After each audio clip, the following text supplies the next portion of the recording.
When it comes to serving the new establishment, there's little difference between the Liberal Party and the Conservative Party. They are both good pals of the new establishment. Don't believe me? Let me illustrate. Take a peek inside any of the so-called summit meetings.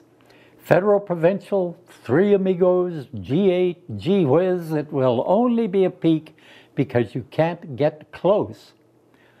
You'll recognize your elected poobahs and their minions, but hey, who's that big creature sitting just behind our federal team and whispering in its ears?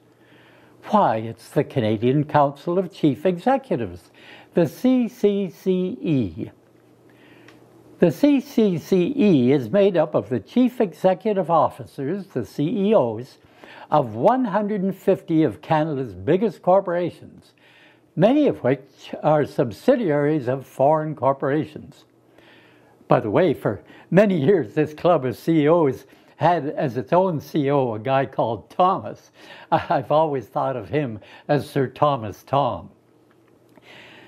The Canadian Council of Chief Executives' own website describes itself as a not-for-profit, nonpartisan organization that engages in an active program of public policy research, consultation, and advocacy.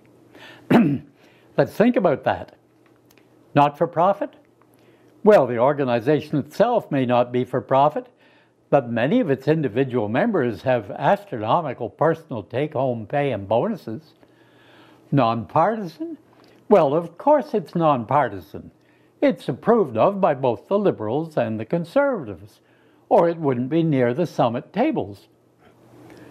When our governments meet, the CCCE, representing its 150 corporate CEOs, is always cozily at the trough, like, say, at Montebello. Remember Montebello? Other nonpartisan organizations, like, say, the Council of Canadians, with a paying membership of 60,000, was not, never is, near the table. Its voices are always several kilometers away, beyond high wire, breathing tear gas with the other non-governmental organizations, the other grassroots, people-oriented, not-for-profit outfits. But strangely, the Council of Canadians is also, like the CCCE, a not-for-profit, non-partisan organization that engages in an active program of public policy research, consultation, and advocacy. Sound familiar? The identical mandate.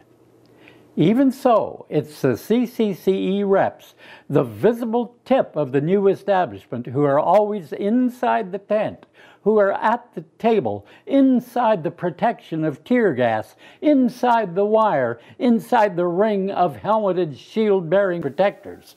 All, by the way, paid for by you, by us. The CCCE is always near the table with whomever happens to be in power. Liberal or conservative, it makes no difference. There is no difference. Here, to illustrate, is a bedtime story.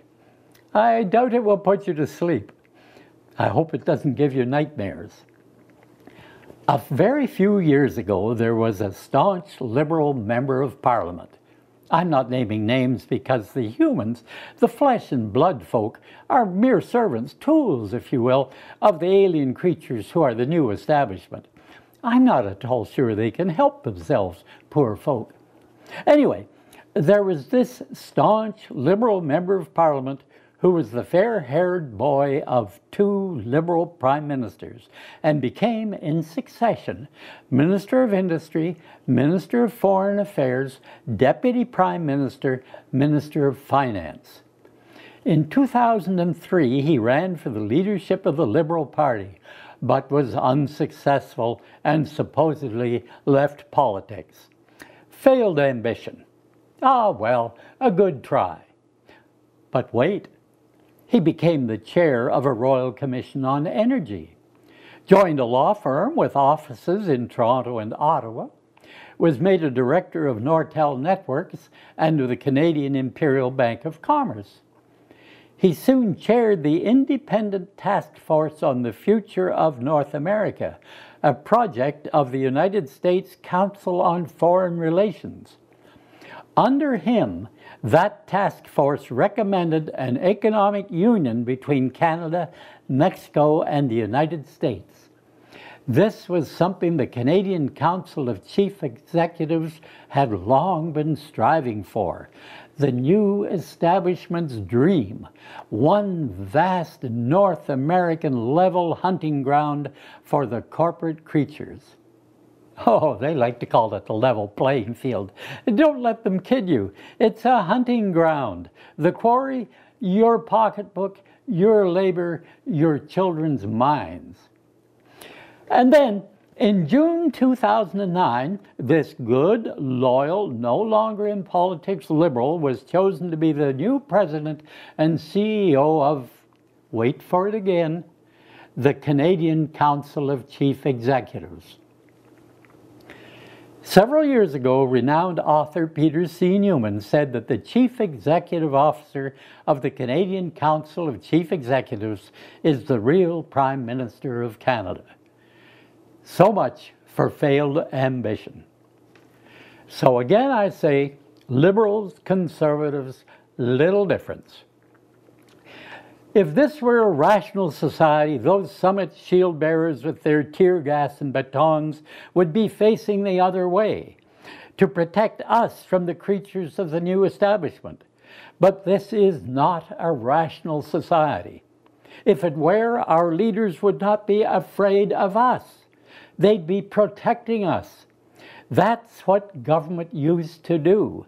That's what government is for. Our Constitution calls for peace, order, and good government. That's ass backwards, but never mind. First, good government brings good order, and then good order brings peace. Unless, that is, the order is dictated by and on behalf of the new establishment and is enforced by tear gas, pepper spray, water cannon, and batons.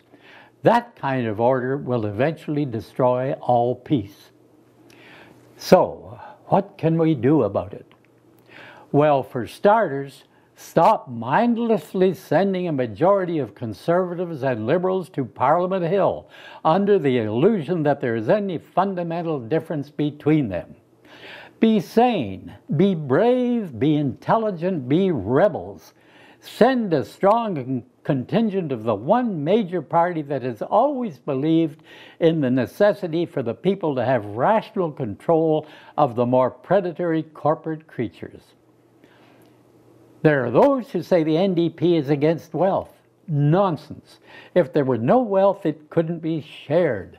Let's create wealth by all means and share it.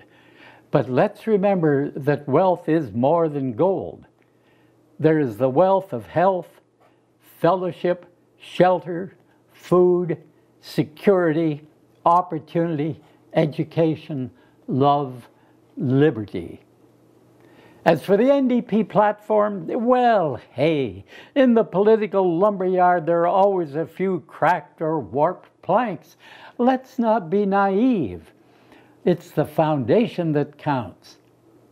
The NDP aims to continue to represent you, the people, to do what it has always done, to fight for you, to encourage you, to lift you, to cherish you, and above all, to the best of its ability, to protect you from being dominated and exploited by the non-human denizens of the new establishment.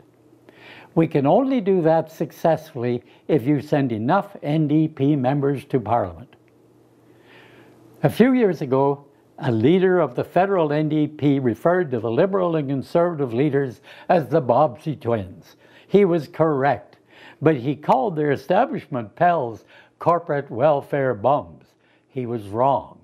When it comes to the Liberals and Conservatives, those bums have become the brains. In recent months, we've been educated by having reality unveiled. Use your newfound wisdom. Send a strong NDP team to Ottawa. Even if you hear a few squeaks of rusty armor, remember how it got rusty. Thank you.